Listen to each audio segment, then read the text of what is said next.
Welcome to the Blackburn End Podcast. Well, Happy New Year. Well, once again, we're back in a therapy session together.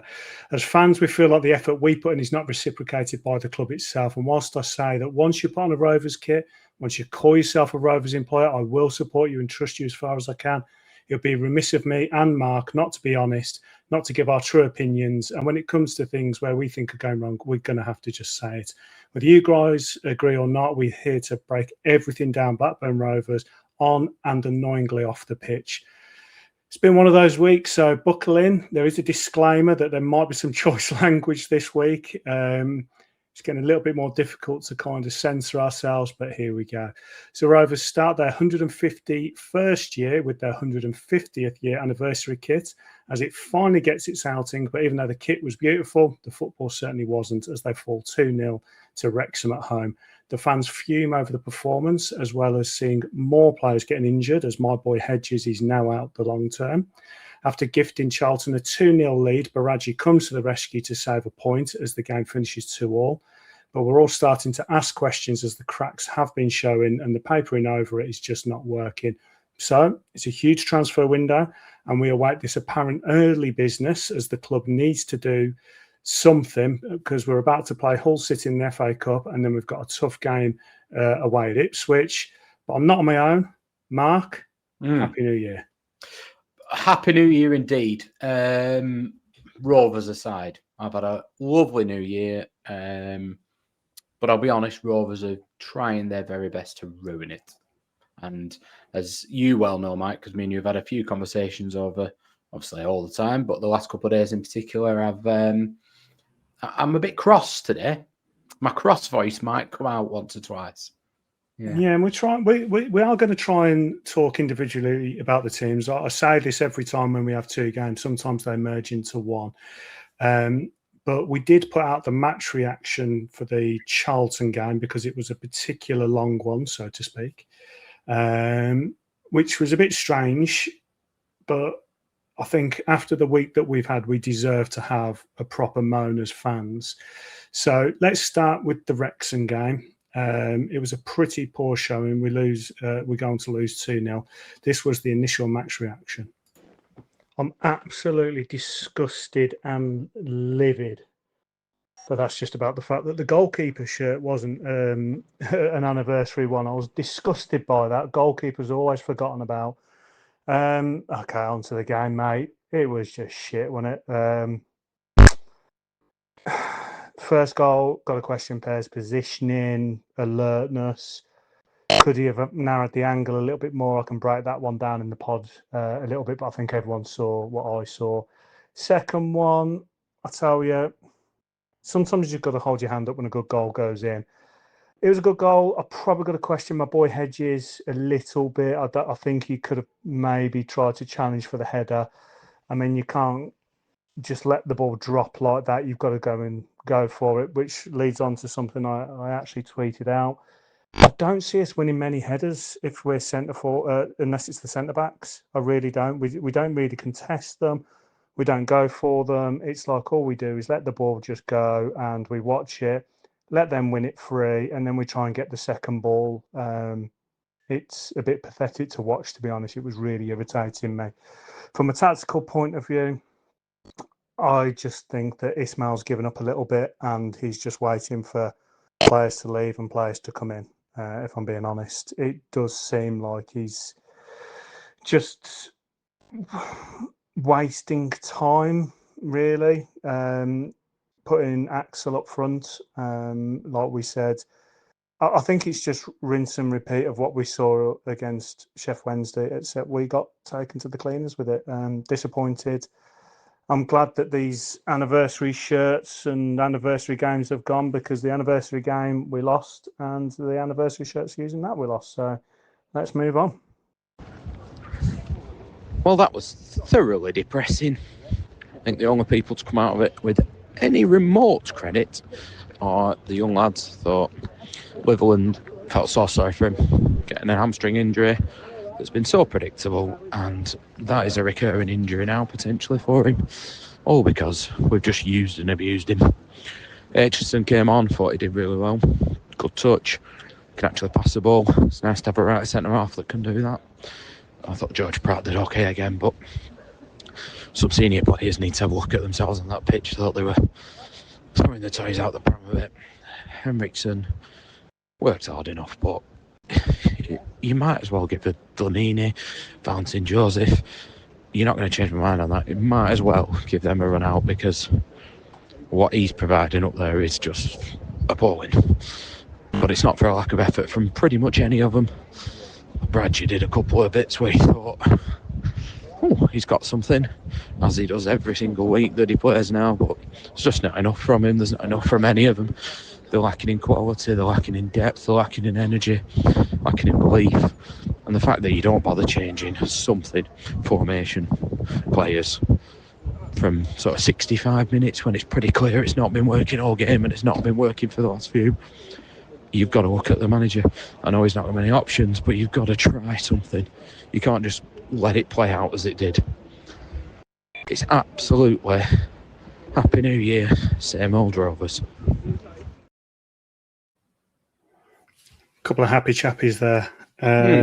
I'll be honest, I watched it again, and sometimes I'll watch a game again and I think, oh, maybe we did this okay. I actually watched it again. I actually felt worse watching it the second time.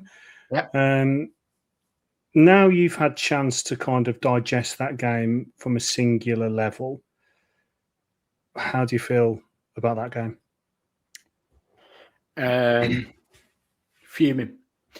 My overriding feeling coming away from it was two things. So, one, when Ollie Rathbone scored. Now, Wrexham spent some money, fair enough, but we are awful at home, and we have been for 10 months now, particularly, if not more, under previous managers.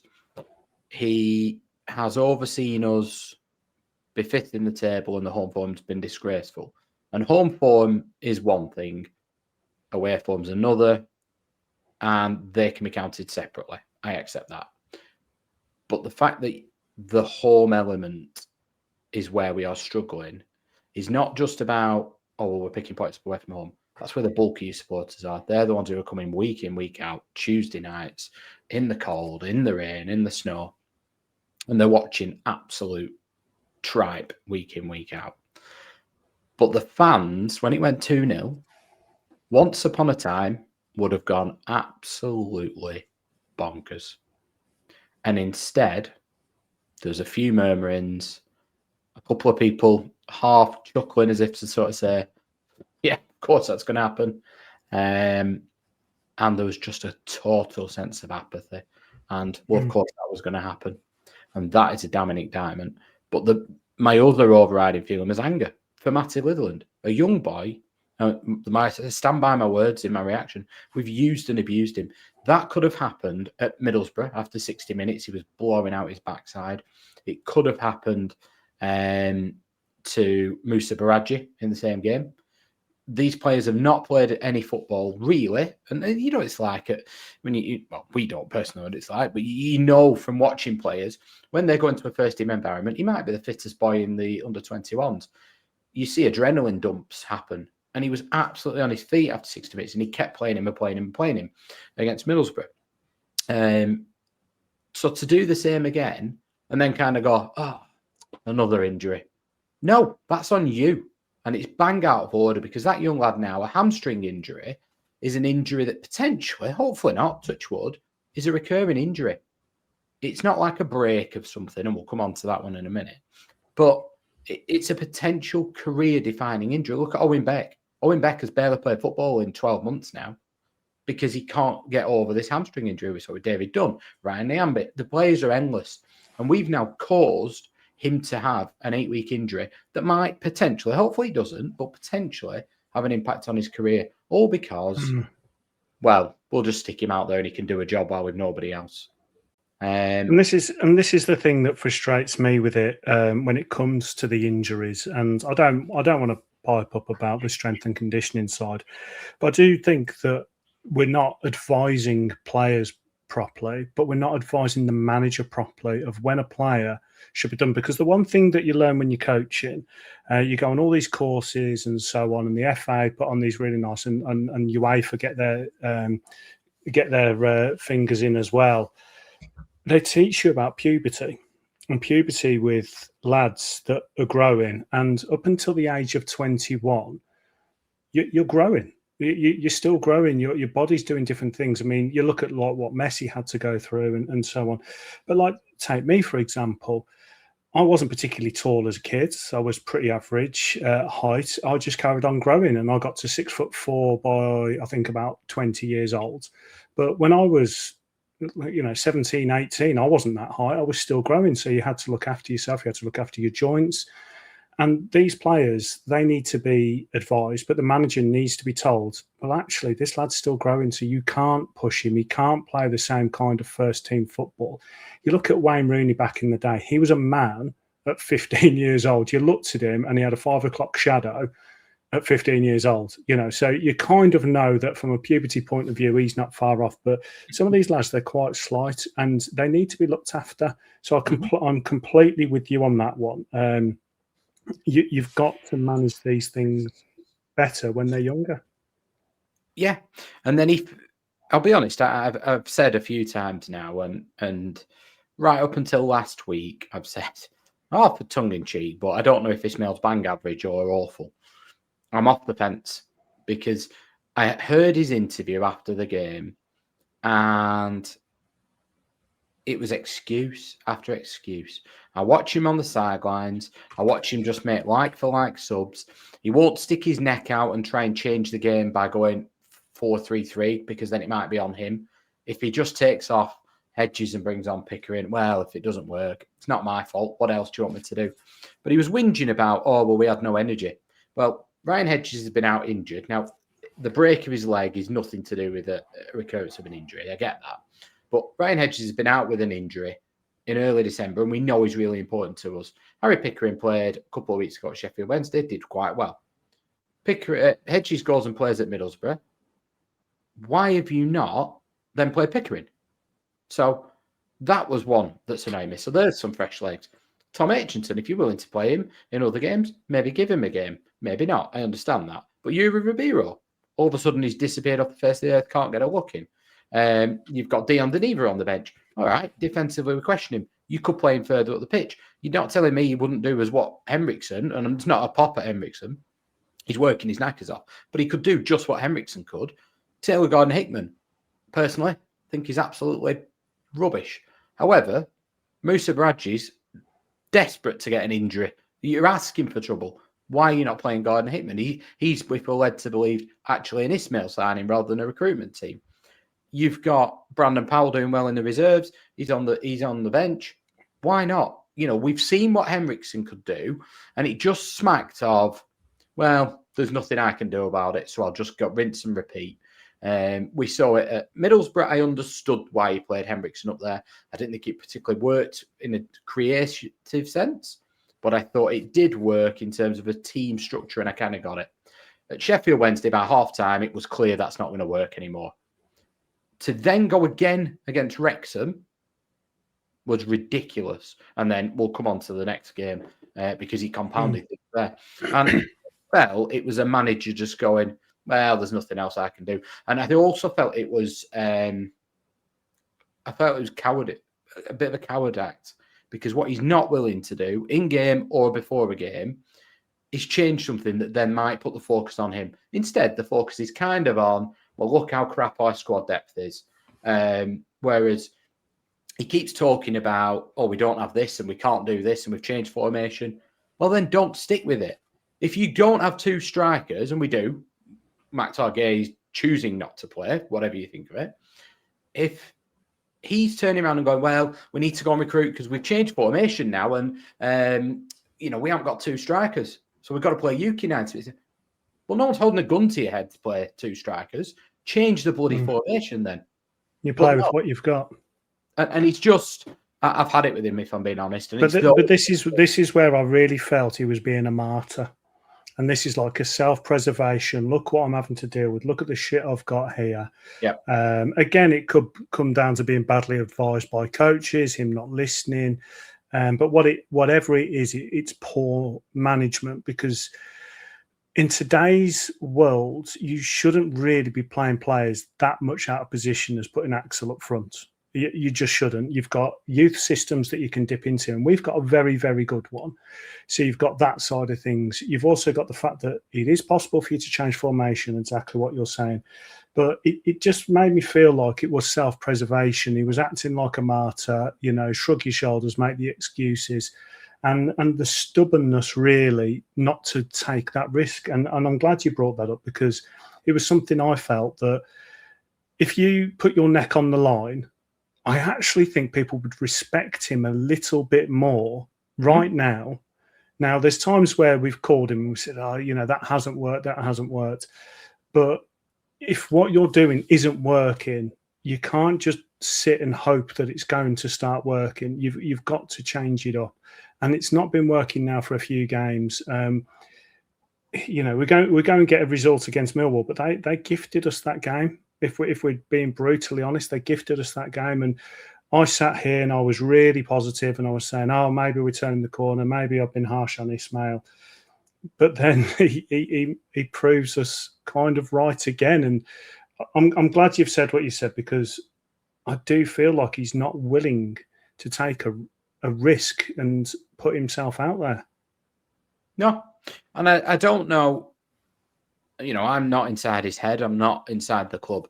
But him and Adam Owen have come up with this style of playing in Cantwell's absence. Well, Cantwell's back now, so change it back if you feel that was, you've spent all summer designing a squad and a way of playing with Todd Cantwell. Okay, you've had to change it because you're creating nothing without him. But why can't you change it back? So then instead, what he's done, he's kind of gone, well, I'm going to have to whinge for a month because I haven't got the players to play this formation. Well, you've had the transfer window in the summer that you've planned. Have we just ripped that up now? Are we not able? Why is he not being flexible? Is that because he's not willing to? Is that because the hierarchy have said, no, this is the way we're playing, and he's just got to implement it? I don't know. Maybe. If that's the case, I apologise, Valérien, if that's not on you. But I'm sorry.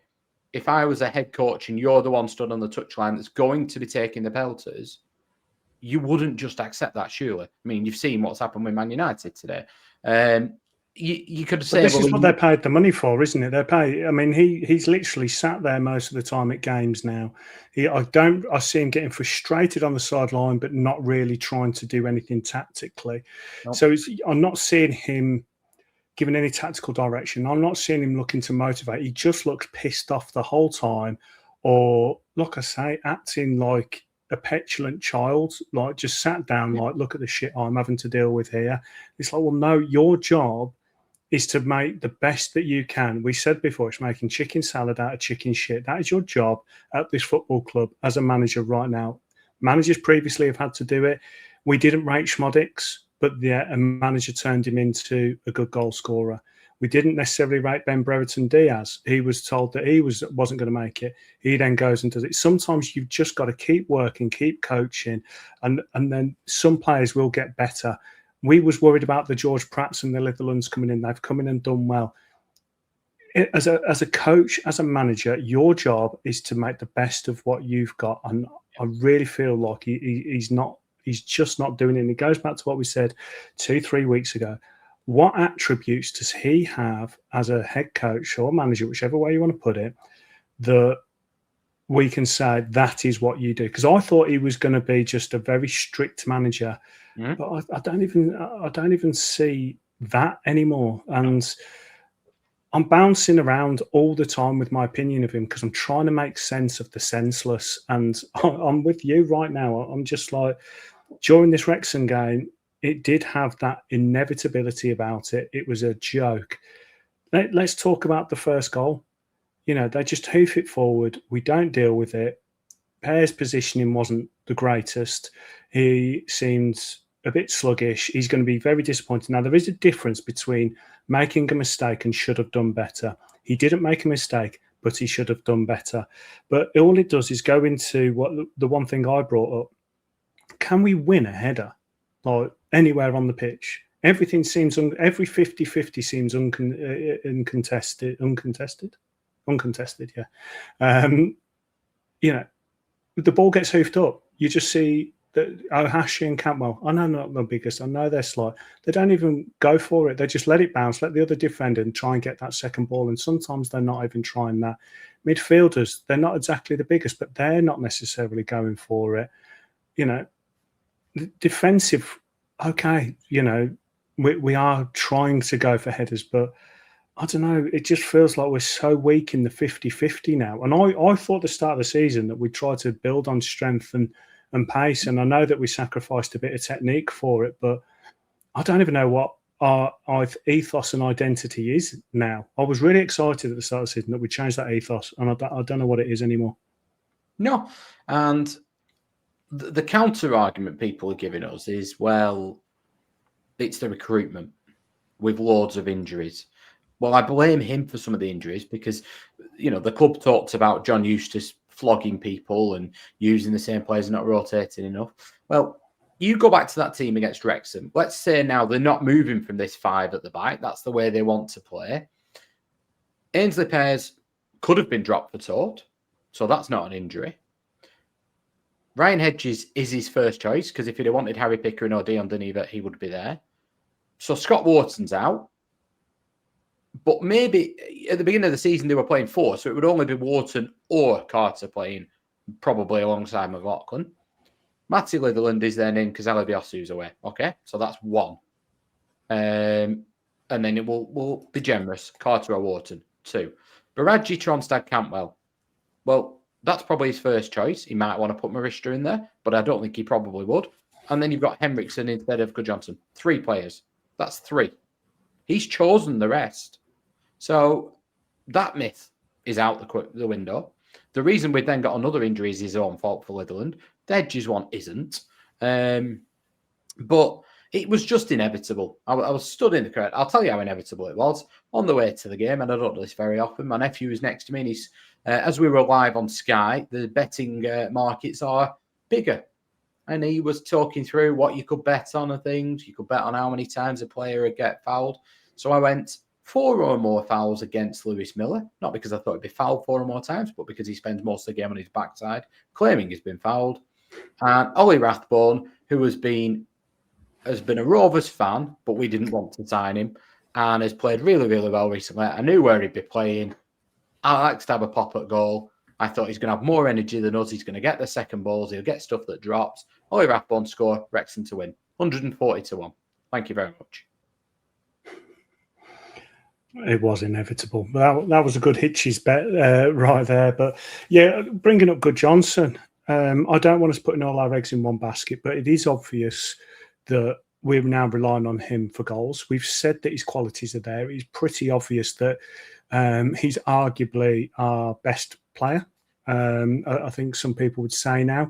I'm going to get onto Cantwell eventually, but I think a lot of people can say that Gudjonsson's our best player and he's someone that is destined for bigger things than us. How big those things are, I don't know. But, you know, I do get that we've missed out on having him, but you can't lose one player and then the whole performance of a team just goes completely out the window.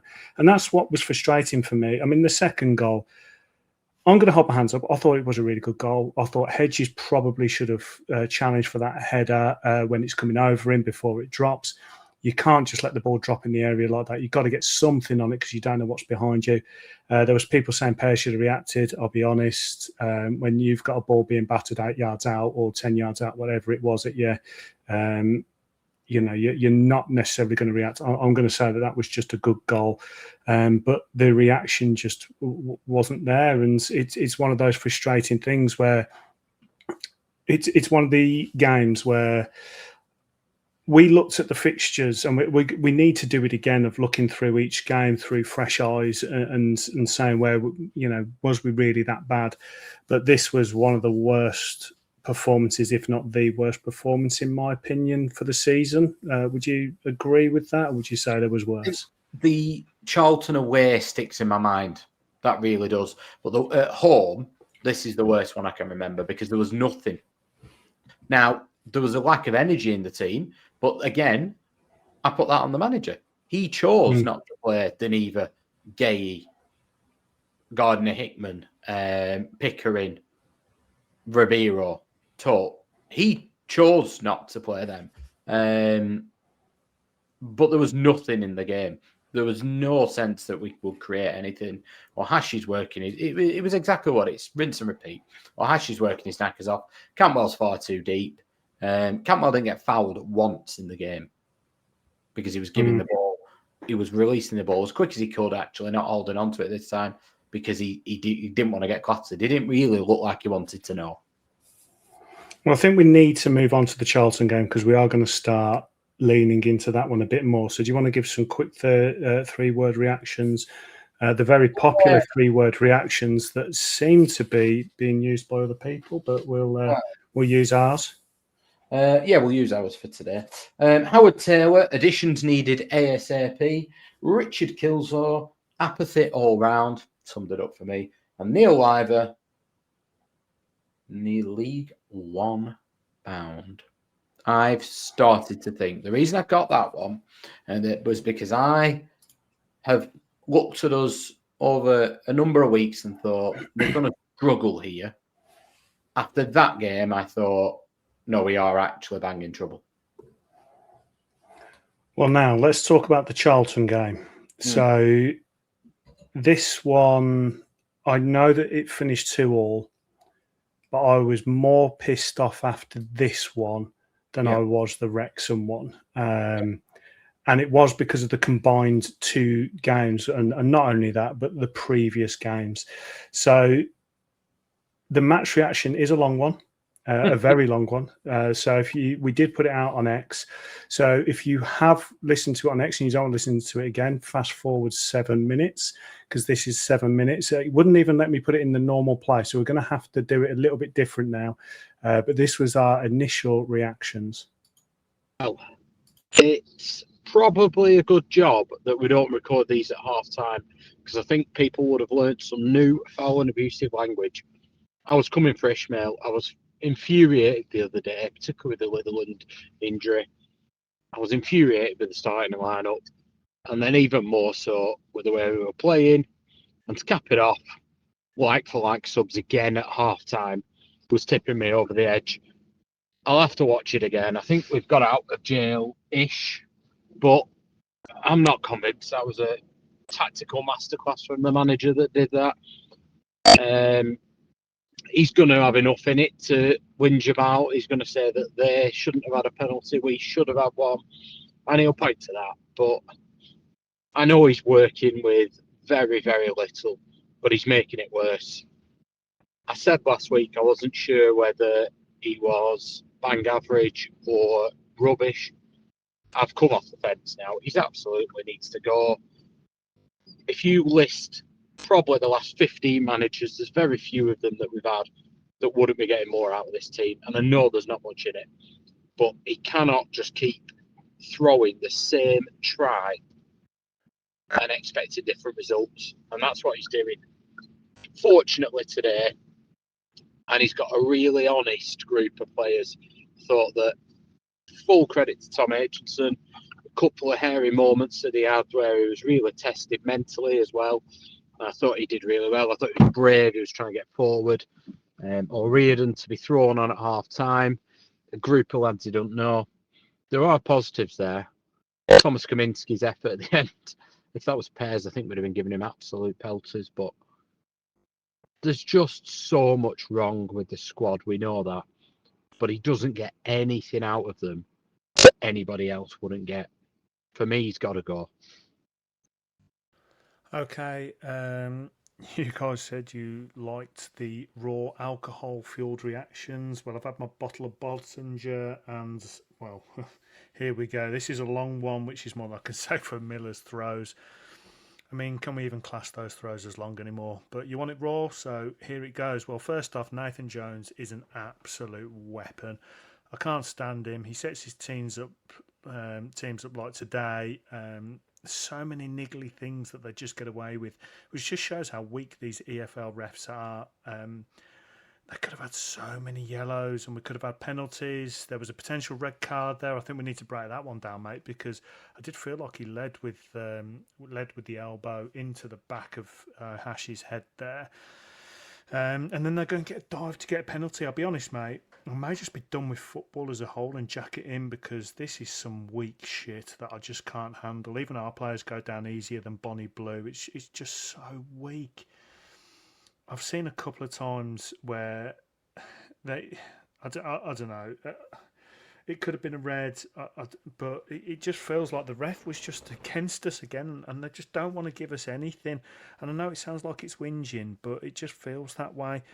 And we could be making excuses for these players and coaches, trying to make sense of their decisions as we assume they're all qualified, but maybe they're not. Maybe they don't know what we think they know as the coaches and managers. Maybe the players aren't good enough. But it's just so poor. 2-2 is not good enough. It really isn't. I feel like we're better than this. I feel like as a club we should be better than this. And I know that fans are going to be a little bit happier because we came from 2-0 down, but it's still poor preparation. Charlton didn't even need to work for their 2-0 lead. For God's sake, it was Sunday League stuff at times. Cantwell reminds me of Dolan's time here. I just feel like he should be better with his decision making. I could be being harsh, but like I said, this is raw. Generally, I think we're slow. We're slow at times with our decision making. We're slow with the ball. Physically, we might be faster, but set pieces, these stupid long throws, even the goal kicks just take an age to take. And we ask far too much of our Hashi when he's playing as a lone striker. He came out a couple of times, the ball was bouncing around at the edge of the box, and Baraji had it kind of under control, and suddenly Ohashi comes to kind of help him. It's like, no, we need you up there. That's where the options are. So if Baraji got the ball, he looks up and he hasn't got the options in the box. I do get worried about Ohashi. I don't feel like he has the attributes to play in a lone role. He spends a lot of time on the floor, which just shows he doesn't have the pace or strength to be close to players. He needs help. And going forward, we don't seem to have enough bodies on the line. We just don't contest enough. We pull out. It looks weak. Like every 50-50, we're losing. Just mentally and physically, we're too slow. But 2-2, Baraji, let's talk about his performance, because we said we loved him. He backed us up. He may not be perfect, but you can just tell he has some qualities. The goal was superb. From all involved, actually, that first one, the lovely play, and it just showed that when we do make the right decisions, it works, and he goes and gets himself on the ball. He actually put his body on the line, and it was great, but they only had a couple of attacks, and that penalty that they got, it just wasn't a penalty. It was just weak from the ref. But it shows where we are as a club, that this kind of shit happens to us. And, Ismaël, he made weird decisions. The subs I don't agree with at half-time. I tried to defend him. I know he's been given a squad that hasn't got the quality that we should have, considering we finished just outside the playoffs last year. But it just doesn't feel right, mate. I feel like he's acting like a martyr and he's stubborn. I know we've got injuries to big players, but the youth players that have come in have done all right. We could have done something here, and he could have been considered a tactical mastermind. But instead, he looks like he's putting players out there in positions just to like look what I'm working with, look what I've got, because we are predictable. And every time a player has a ball and he's got options, I know exactly what options he's going to be, and I'm just a bloke on a podcast. If I know, professional footballers are going to know, and we should be more savvy. The tactical awareness isn't there, and it shouldn't take going a couple of goals down to be motivated. Let's talk about O'Riordan coming on. He looked really nervous, and I feel sorry for him, but the subs, they just didn't work. And Tyjon, he's there on the bench. No Gay's gone. We're just a mess, and I would have given Tyjon a little bit of more time. But right now, it feels like it's taken 150 years to assemble a squad as bad as this, and a club as badly run as what it is. And after this, in the Wrexham game, I feel really low, and considering the position that Charlton are in, we should have done so much better than this at home, and it's just poor. And I know I've ranted for 5.5 minutes there, so going to the podcast, I hope you take the lead now because I am pissed off. Well, first off, sorry, Mark, that I took off a lot of your time there for you to listen to that twice because you would have listened to it when I sent it to you and you've listened to it again.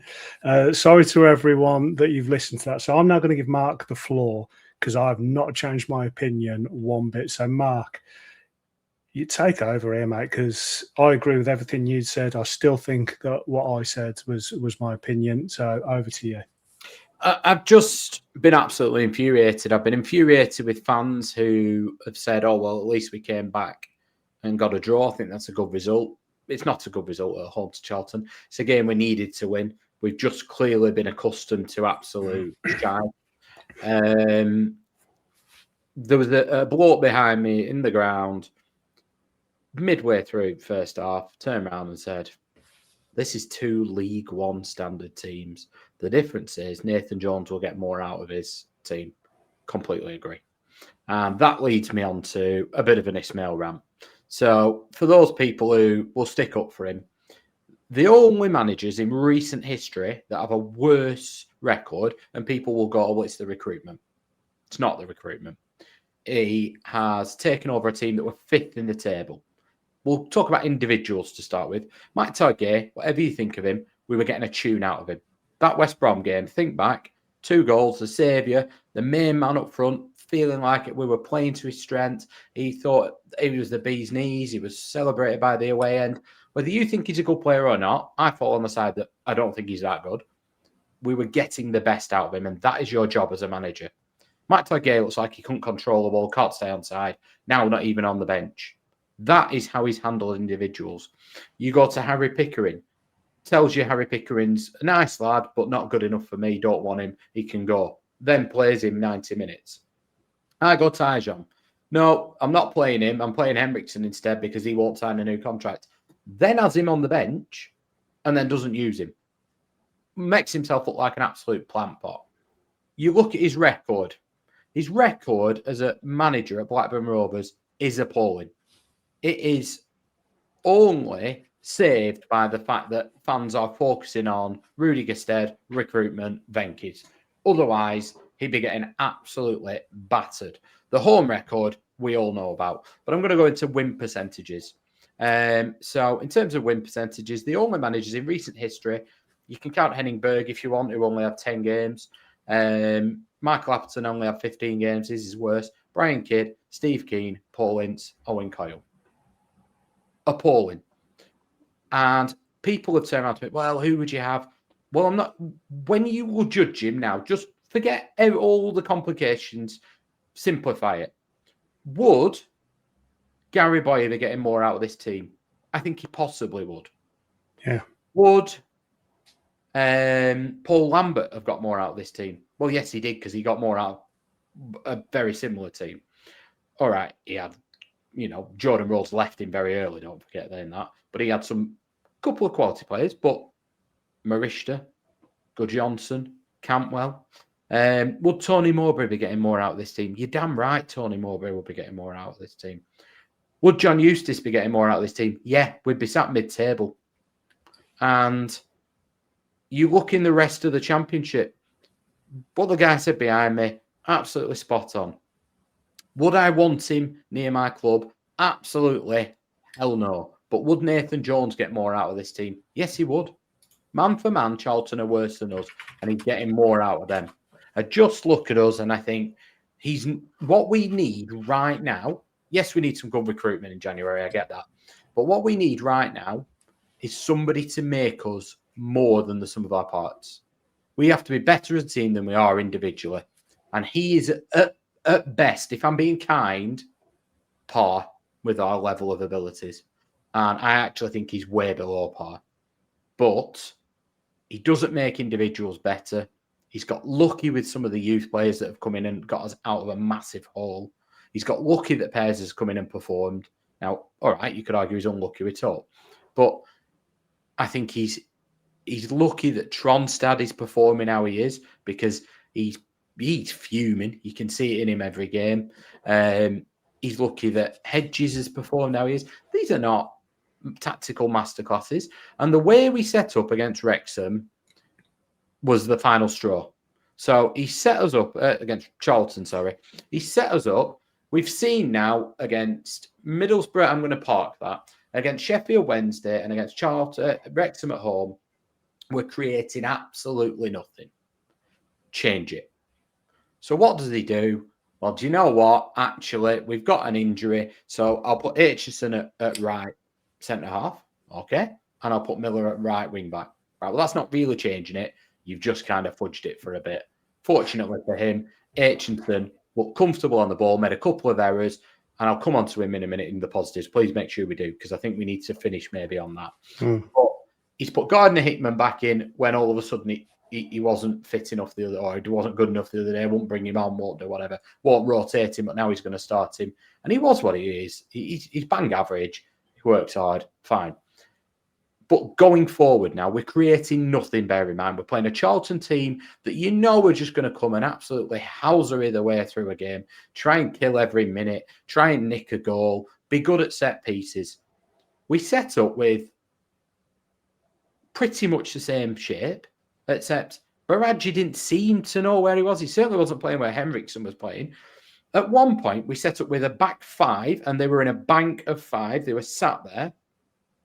A four, Baradji somewhere to the right-hand side, and then it kind of shifted around, and then Ohashi was off to the left when he's knackered, simplify his game, make him central, get Cantwell in and around him if you're playing that way, make it messy in the middle of the park.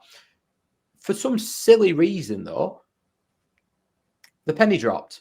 We got a goal, Pickering, Miller, 10, 15 yards further up the pitch, and all of a sudden we look a better team.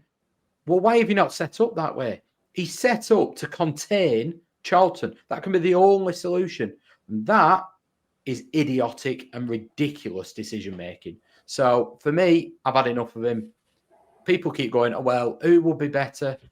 Well, if Preston can go and pull Paul Heckingbottom out of their backsides, and clearly you can see what he's doing, I'd probably take the majority of the other championship managers, if not all over him. I'd probably take a good number of League One managers. I'd certainly have, I mean, he's not going to come back, but I'd have Tony Mowbray back in a heartbeat. I think there's a lot of managers. We're basically at the point where we can't be doing any worse. Let's put it that way. Yeah, I mean, once again, we're on the same page with a lot of this. I mean, I couldn't believe that I was looking at the team and I counted 6 players that were defensive-minded. You know, it was absolutely astounding. And again, I just felt like he was being that martyr I've discussed plenty of times now. It's the thing I felt like it was like he'd given up. He's got a relatively decent contract, and yet it's like he's given up. It's like it is arms up, like, what am I supposed to do here? You know, if you're going to sack me. But what he doesn't seem to understand is other clubs are looking at this. If he wants to have a career in the game, look at we try to make sense of his appointment. We looked at his previous clubs, and the warning signs were there based on his CV and things that other people had told us. You know, we'd asked questions of other around the fan bases and said about him, and they'd all questioned it. He'd had one decent stint, that was it. But you're there, you're trying to make sense of it. The club had given him a decent contract, and we could start going on about the agencies that certain people are with and why they're at the club, but that's another thing. But what he doesn't seem to understand is other clubs are going to be looking at him right now. How do you deal with adversity? How do you deal with a situation when your back's up against the wall as a manager? It could be anything, any scenario that you can think of in football. How do you deal with it? And right now, he's not looking very good. He looked very petulant. If he came out and defended the players, if he came out and just took a little bit of responsibility, I think he'd get probably a little bit more support. He'd definitely get more respect from me. I've seen managers in the past come out and say, and it's been really obvious that they're just defending the players, but players will look at that They'll be motivated by that. And he's not. He's calling players out. He's basically saying the players are shit because he's saying, look what I've got to deal with. Yep. He needs to be a motivator. He needs to make the best of what he's got.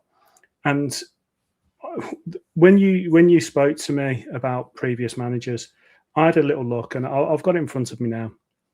And since, let's say, Michael Appleton's departure,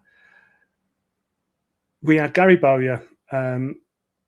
He came in. So I'm now going to go. I'm not going to go into stats. I'm just going to my gut feeling there and then.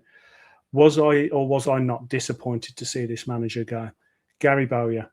I was actually a little bit disappointed when he went. I actually thought that he could have done a little bit more, but I think we was ready to move on from him. But I was a little bit upset just because of who he was. Paul Lambert came in. I was relatively excited about that. I'd had a couple of Wolves people say to me he weren't the best, but I was relatively excited, and he started okay. When he went, I was a little bit disappointed, little bit. Yeah. Coyle was glad to see him go. I was, but then every manager after that, I've had something in me that said, I just wish they'd stayed, or I wish they'd been given a bit more time. I wish they'd been supported a little bit more. Yeah. You know, JD2, we said that it was obvious that he was in a similar situation. He was starting to be petulant, but I felt like they needed to be supported. This is the first manager in a long time where I've gone, do you know what? He's done. I can't see him coming back for me. We're trying to make excuses. We're trying to make sense. We're trying to be positive, and we just can't be anymore. There's too many things happening, too many weird decisions, too much tactical inept decisions that he's making, and he's just not motivating anyone. And it's very disappointing that we're once again talking about a manager that has been given a decent squad to play with last year and it's been taken away from the recruitment side. But I'm not seeing anything from him that's trying to make the best of a bad situation. Not at all. I mean, looking at what you're saying there, I felt it was time for Bowyer to move on. I felt Lambert, I was sad because he'd come in saying, oh, we're going to do this, we're going to do that, we're going to reinvest the roads money. And then when he went, it kind of signalled, oh, actually, we're just going to be mediocre again. Coyle needed to go on a lot earlier. I thought Mowbray, I was ready for a change, but I know what you mean. I think there was times where he could have been back more. Thomason, if he'd have been backed in that first season, I genuinely think we'd have gone up. I will not move from that. His win rate was the best by a million miles that we've had for a long, long time. The football at times was fantastic. I'd rather see us win one and lose one in some ways than the turd that we're watching at the minute. Eustace, I thought, made us, whilst we're going to work on a shoestring budget, was the best you could get. Motivator. And he's going to get, the players are going to want to work for him. He knows what he is. He knows what it takes in the Championship. And he's going to get you performing above your station, basically. And let's get it right. It's not like any of these managers blew our skirts up. Oh, no. You know, it's just... I mean, I reckon JDT was probably the one I got the most excited about since Lambert. I was relatively excited about Lambert at the time. But all of the others, I had a soft spot for in some way. I could see something was happening. And I think one of the reasons I wasn't necessarily ready to see them go is because I didn't trust the next that they were going to get the next appointment right. Yeah. And that's kind of, where I was at. But right now, I'm with you on this. I think you could get a cardboard cutout on the sideline, and he would do more. I mean, Damian Johnson sat there. I think just give someone like that an opportunity, because they genuinely could not do worse. No, I mean he's averaging. So I have had a look at the stats. He's obviously 30, for those that don't know, he's 37 games, 4 home wins. This is 25th of February he was appointed. So what we're looking at will be generous 10 months rather than creeping into the 11th. 37 games, 11 wins, 9 draws, 29% win percentage. That's 1.1 points a game. So over 46 game season, you're relegated. And we're not expecting managers to come and win every single game. No. And people will say, oh, it's the recruitment. Well, we were 5th in the table when he took over. And he was worse, if anything, then. So I think we've given him long enough. And if we're going to continue to sell good players and reinvest the minimum of it, if any, then you need somebody who's going to overperform. And he's not that man. He's not pulling rabbits out of hats. No, and that's what we need. I mean, let's go back to the game. I mean, that first half was absolutely atrocious. But it's not like we necessarily deserved the goals. And that's what was really disappointing for me is we like you said, we went to some simple football. We got a cross in, Baraji comes in, wins his header, lovely goal. And second goal was just some really good effort, and we got the finish, and we go to all, and there was potential that we could have gone on to win it. But I personally don't believe we deserved a point in that game. I'm just that's what I came away with it. There was potential we could have come away with all 3. And yes, I would love to moan about the ref. I think there was a potential red card there. I think when you lead with an elbow into the back of someone's head, it's extremely dangerous. And that's one thing they're trying to cut out the game. But on the flip side, I felt like we throw ourselves to the floor far too much. I completely agree with Lewis Miller, but I think Hash is another one, Cantwell's another. Yep. I think we have far too much time on the floor.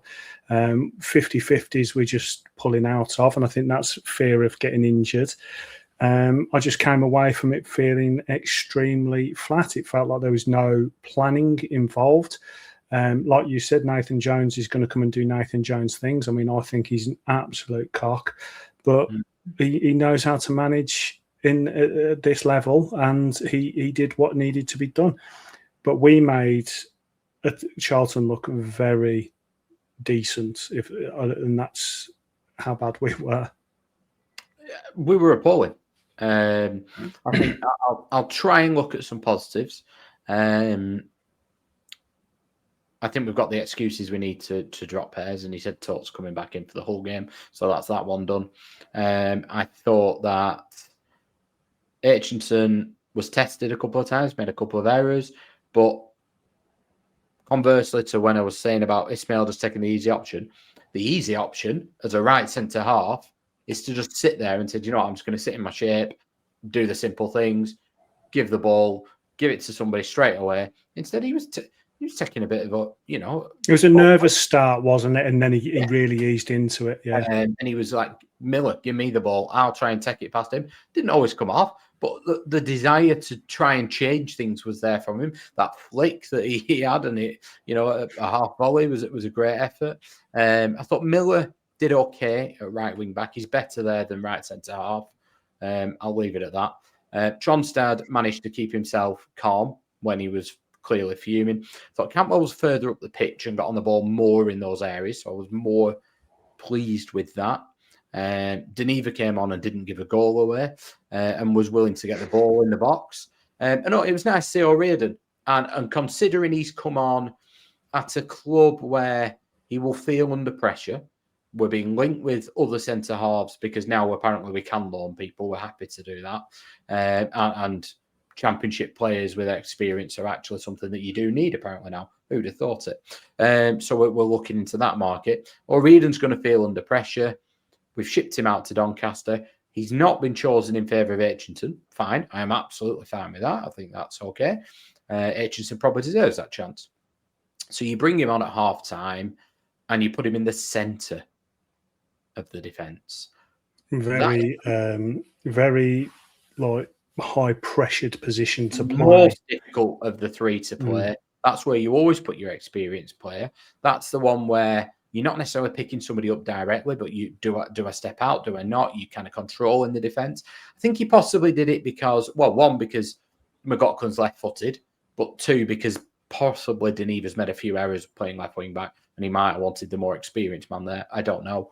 But I thought O'Riordan came and did the simple things. You know, he was just, I didn't think he played particularly well, but I think he did what he needed to do. He got through the game, everything in the air. He was then winning, which is something we weren't doing. He just had it straight back. If the ball was there, he just launch it straight away and right, no chances. And I'm okay with that. I thought Montgomery's come back. The scoreboard looks bright and clear. I'm struggling for the rest. Yeah, I didn't think Pickering was quite as bad as some people said, especially to get subbed off at half time. So whether there was something there, I don't know. I found that a little bit of a strange one, but I was concerned with O'Riordan at the start of the half with his tackle. And then obviously to then have to go on a yellow card. I mean, some people are saying it could have been more than a yellow, but you know, I've got to look at it a few times. But he was adrenaline going through him, you could tell, and he wanted to make an impression. But I mean, at the end of the day, second half, we do go and get that goal. There is potential to go and win it, but I don't feel like the momentum was necessarily in our favour throughout that half. It seemed like luck more than judgment. It felt like Bradford was kind of given a little bit of a free roll. I was getting a bit frustrated with Hash's positioning, and this leads into the fact that I don't think he is a centre forward. There was a time where the ball was quite high. Bradford's trying to get it under control on the edge of the area. He had enough time to do it. And now Hash's kind of run towards him was within a metre of him. I'm like, we don't need you there. Exactly what I said in the match reaction. Yeah. But it just seemed like a little bit tactically unaware from him. Cantwell just continues to frustrate me, and I'm putting him in the Dolan category now. Now, let's be honest, Dolan's gone and he's doing really well in Serie A in Spain. He's doing really well there, and I'm really proud of him. I'm really chuffed because I didn't think he'd do as well as what he's doing, and absolute fair play to him. But when he was with us, I felt like sometimes he was trying the tricks a little bit too much. He wasn't simplifying his game. He wasn't making the correct decisions. And now I can see that with Cantwell. Now, the difference is with Cantwell is he's more experienced. You've got to say that his ceiling is much higher than the majority of players in the EFL. And yet he's still making these weird decisions. And I can now see why we have him, if that makes sense. Yeah, no. And I'm finding him very frustrating because I want him to play differently to what he's doing. So what I want to see, probably a little bit more urgency on the ball, probably a little bit more forward thinking, trying to bring players into play rather than playing the simple pass. Just general better decisions. And when we do have him making better decisions, we seem to get better chances out of it. Yeah, I do think there's an element where he struggles to play if he doesn't feel fully fit, and he clearly doesn't. I mean, he's got more strapping on that left knee than, well, it looks like he's holding him together. But when he had Deneva with some pace, willing to make a run down the line, and the opposition was stretched, he looked a better player. Now, I think we did have a little bit of momentum after Baraji's second goal, and they were rocking a little bit. They looked a bit tired, but that was the first time in the game. And it came from nothing. And actually, it was a poor finish. If that was Pears in the nets instead of Kaminsky, would have been going bonkers. But that just brings me back to get the best out of Cantwell. Then, if he's your best player on the pitch, get the best out of him. How do you get the best out of him? Give him runners. Well, why have you? He's definitely the most talented player we've got. Yeah. Why have we not gone four at the back when they were clearly just sitting back anyway? Pickering at left back if you want, Miller out, whatever you want to do. But have Deneva's issues have all been about defensive and switching off. Well, play him high. Get some pace out wide. Or if Tyjon's on the bench, bring him on. just get some energy in the team, get some pace, make it feel different, make the game feel different, look different. It ended up being different, but I agree with you. It was more by default. I think there was a couple of hit and hope crosses in, and Baraji, fair play to him, because he was basically playing where he wanted, was able to get on the end of them. And great, because we have nobody who scores goals. Cantwell, if it's not a penalty, doesn't seem to score. And other than Johnson, no goal threat in the team whatsoever. So if Baraji's going to bring that, absolutely, I am all here for it. But I just felt like it had sod all to do with the manager, if I'm being perfectly honest. He should have changed. When he changed it at half-time, I saw them warming up. You could see that Deneva was warming up. You could see that O'Riordan was coming. I actually thought that, it was obvious Pickering was going off. There was no way he was going to change anything other than like for like. I actually thought that it would be Hitchen. I thought he had a wobbly-ish first half, and I thought he's just going to take him off. Poor lad. Put O'Riordan there and go, right, you do better then, and we'll just rinse and repeat. As it happened, it was George Pratt that was hooked. But it was the same, really. It was rinse and repeat. It wasn't working in the first half. It didn't work against Wrexham. It wasn't working against Sheff Wednesday. It didn't really work against Middlesbrough, but I think it's a different task, so I'll box that one. So why is he still going with it? It did work in the end, but not through any tactical genius, just because they were really, really crap, and we were able to sling a couple of balls in the box. They fell to us in the right place, and we scored. I'm not having that was the manager's decision-making. And then people were booing him, taking Baraji off. Actually, Baraji had been on the floor 3 or 4 times because he could barely move. So finally, then makes he's a big unit as well, isn't he? And I think, when you're not quite as fit and you've got to, shift all that, mass around, it's not easy on your joints. Well, I agree. Yes, I am also a bit of a unit, and it's not easy on your joints. Yes, I can sympathise with Musa. Exactly. But yeah, I was negative in my match reaction just because of what I'd seen over previous weeks.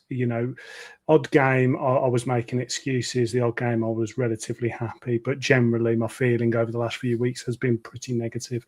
And that's why I came away from it. But from player point of view, I'm looking at the team now. I was happy with Hitchen. I thought he's another player that we can say is going to be a solid EFL player if he continues what he's doing. Same with Pratt and obviously Litherland before his injury. McLoughlin, I think he's a walking yellow card, but he's decent. Pickering, he was okay. I wouldn't have taken him off. Tronstad, Gardner Hickman. I'll be honest, since you pointed out to me about him, he's gone down. He's gone down a few notches in my book.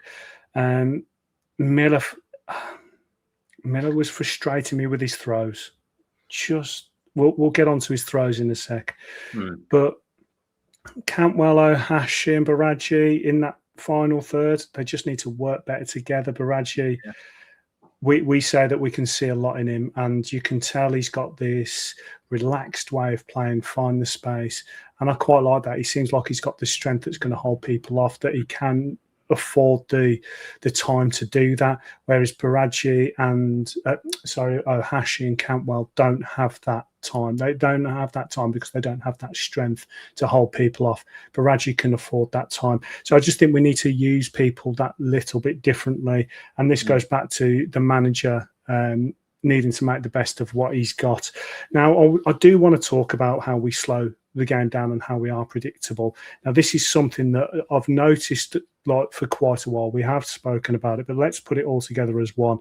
So for a start, Miller's throws, they're not long throws. Can we stop calling them long throws? I can throw it longer than that, and I can't take a long throw.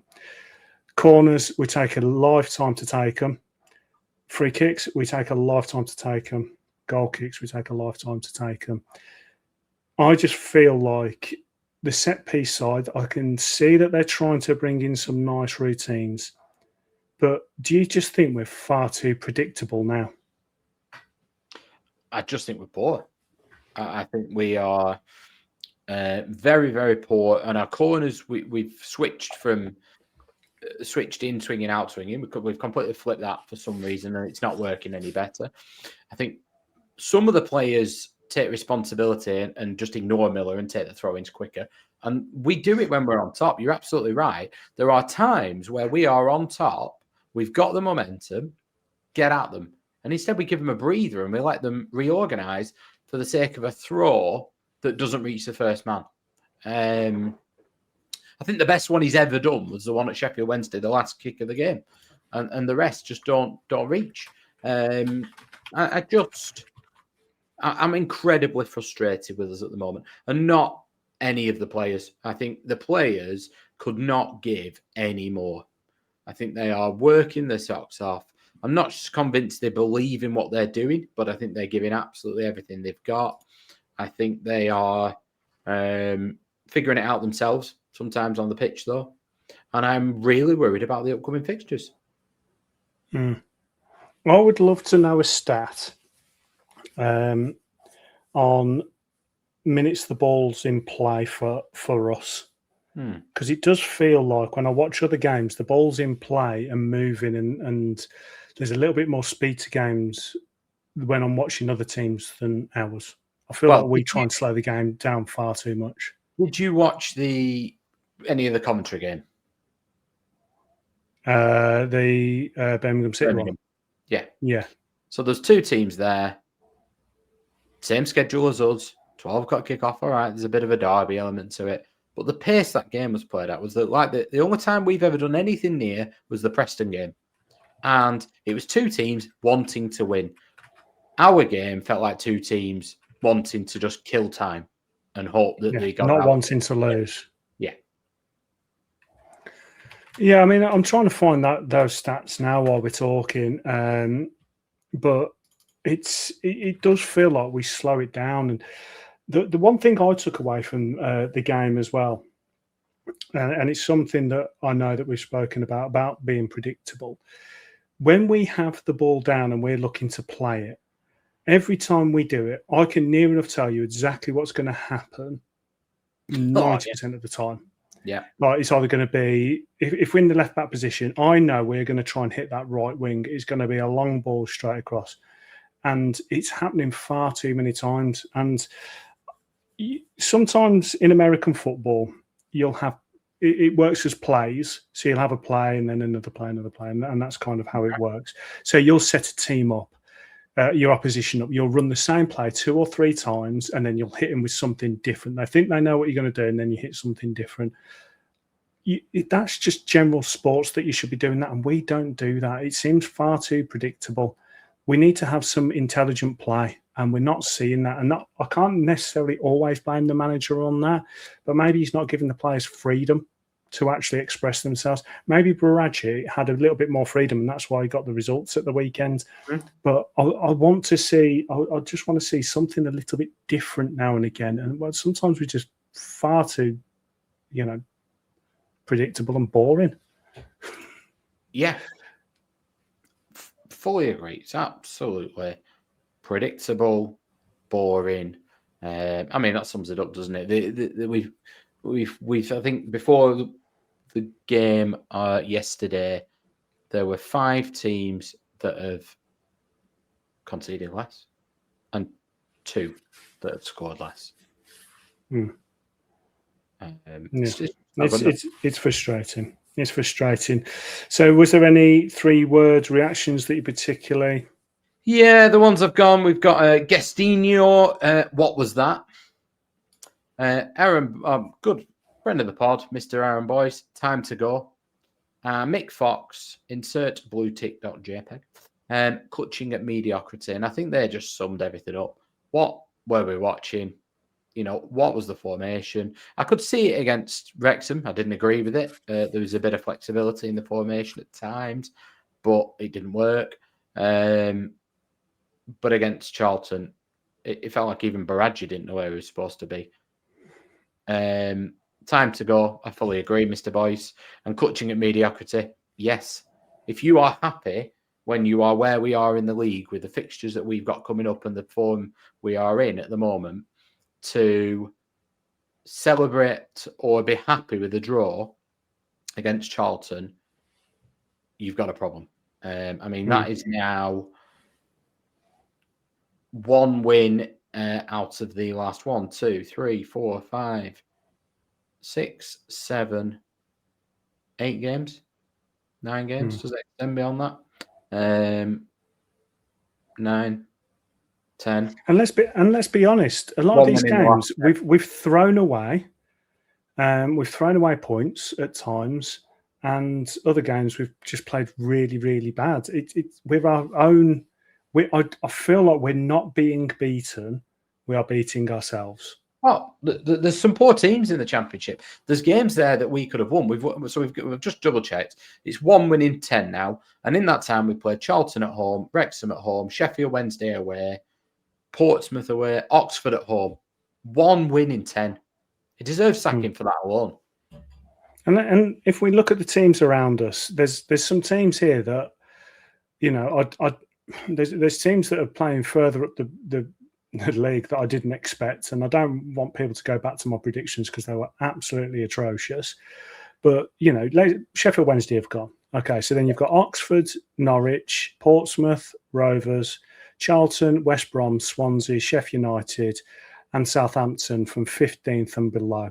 You've got to say Southampton aren't going to get dragged into it. They're going to find a way out of it because of their qualities. Same with Sheffield United.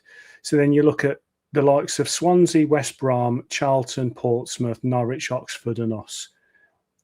That worries me because there's some teams there that can really put it together, and I feel like we can't put anything together right now. And statistically, we don't do well after Christmas. Well, that's not going to help us. So normally we end up having a bit of a stronger finish to a season. Well, I think we're going to have to bank on that because there's teams around us that you've got to feel that have something about them that can pull them out of it, and we're going to be right in the mire. 1,000,000%. I mean, you look at, you go right up to above where you've just said Leicester, Birmingham, Derby, QPR, Bristol City. The teams that we thought would be struggling, what?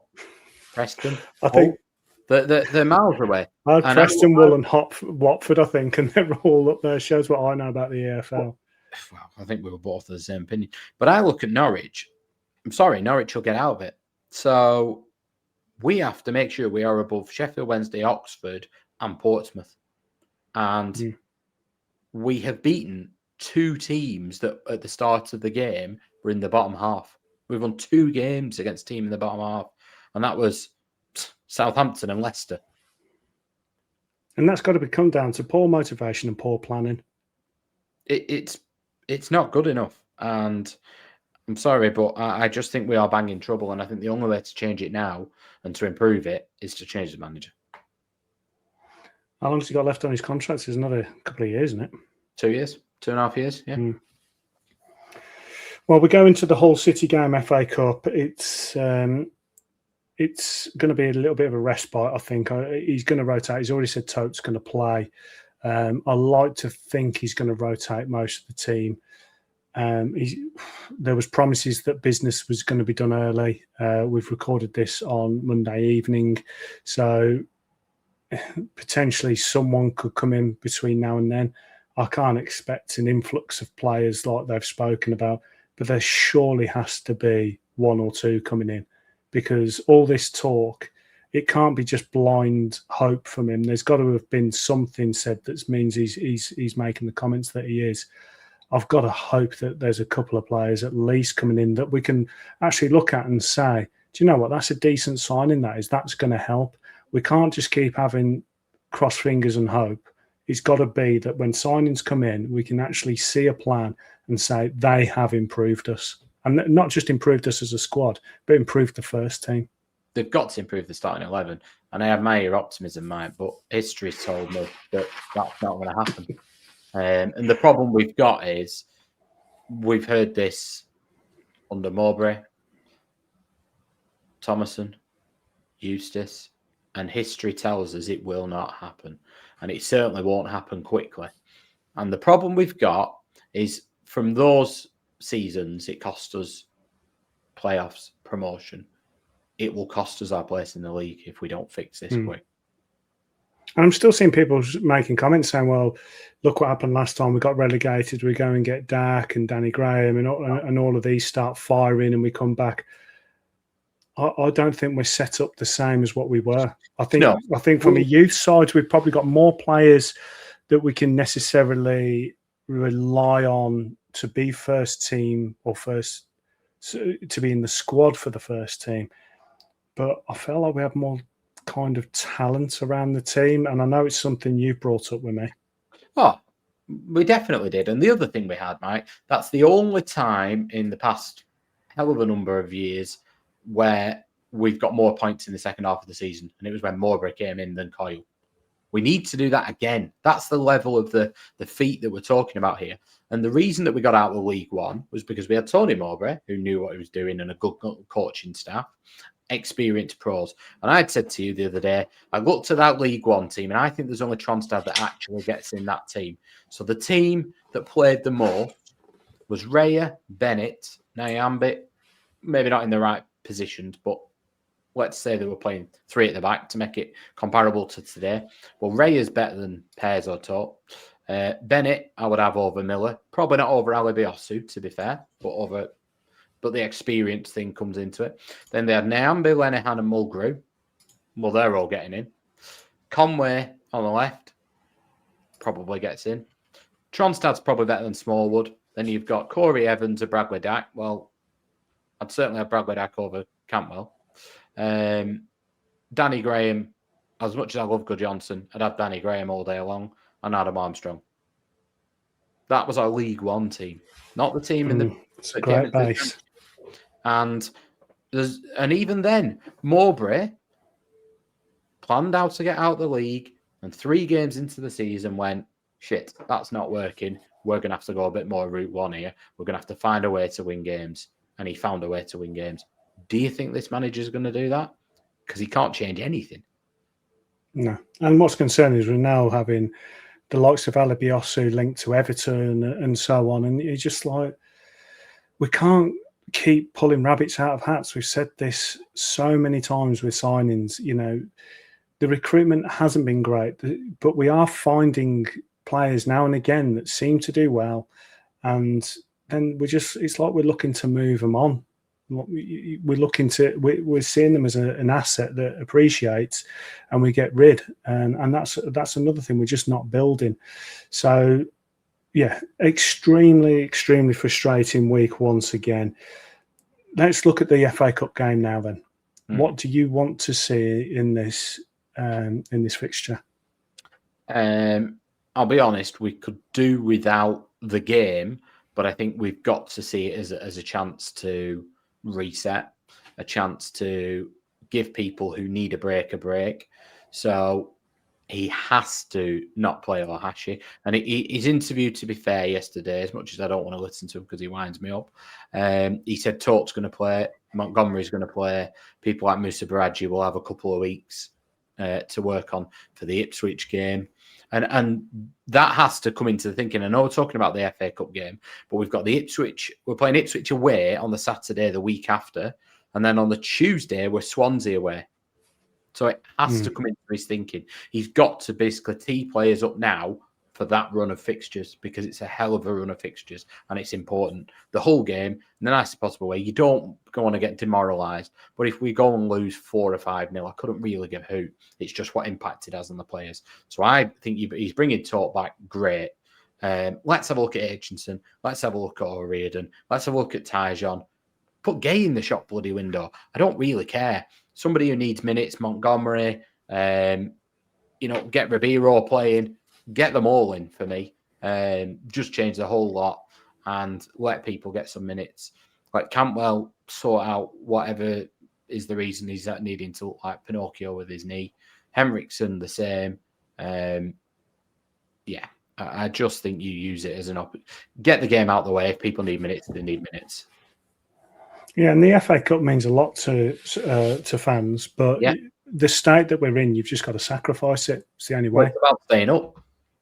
Well, that's the thing. The future of the club's more important, and I worry that this time going down is not necessarily a death penalty, but it's not good. It's not the same situation as we was last time.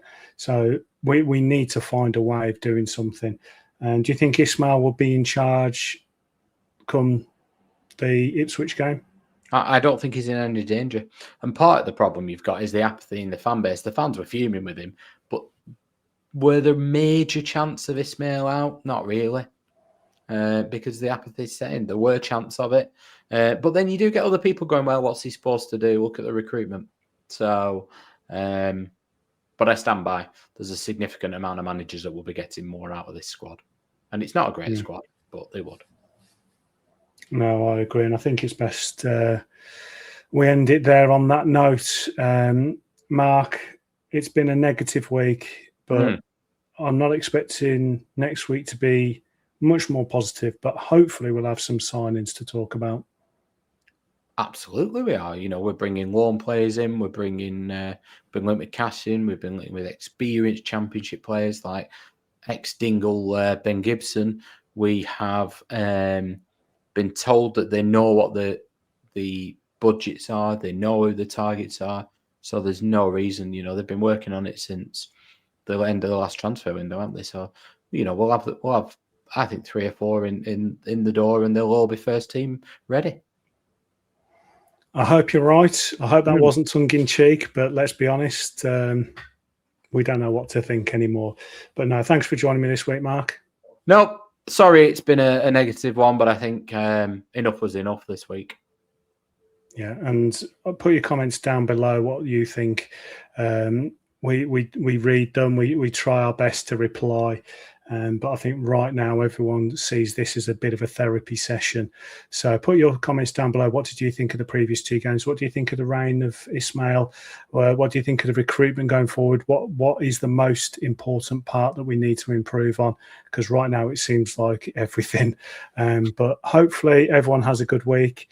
And hopefully next week it's going to be a little bit more positive. But until then, have a good one.